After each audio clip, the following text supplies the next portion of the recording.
জুমার রাত, বৃহস্পতিবার সন্ধ্যা থেকে নিয়ে শুক্রবার সন্ধ্যার আগ পর্যন্ত পরিমাণের সবচাইতে বেশি করতে হবে যে আমলটা, সেটা হলো দুরূদ শরীফের আমল।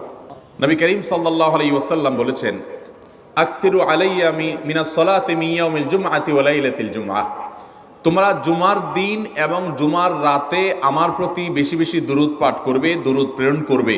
ফা ইন্না সালাতাকুম মা'রুদাতুন আলাই, কারণ তোমরা যে দুরূদ পাঠ করো এটা আমার কাছে পেশ করেন আল্লাহর ফেরেশতারা, এবং রীতিমতো নামধাম সহকারে আল্লাহর একদল ফেরেশতা নিয়োজিত আছে। তারা বলেন, আল্লাহ, হে আল্লাহ রসুল, আপনার অমুক উম্মত, অমুক অনুসারী, আল্লাহর অমুক বান্দা পৃথিবীর অমুক প্রান্ত থেকে, অমুক দেশ থেকে, অমুকের সন্তান, সে আপনার প্রতি দুরূদ পেশ করেছে জুমার দিনে, জুমার রাতে বা অন্য সময়ে।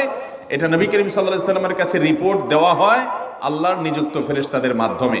এই জন্য শুক্রবার দিন এবং রাত, অর্থাৎ বৃহস্পতিবার সন্ধ্যা থেকে নিয়ে শুক্রবার সন্ধ্যা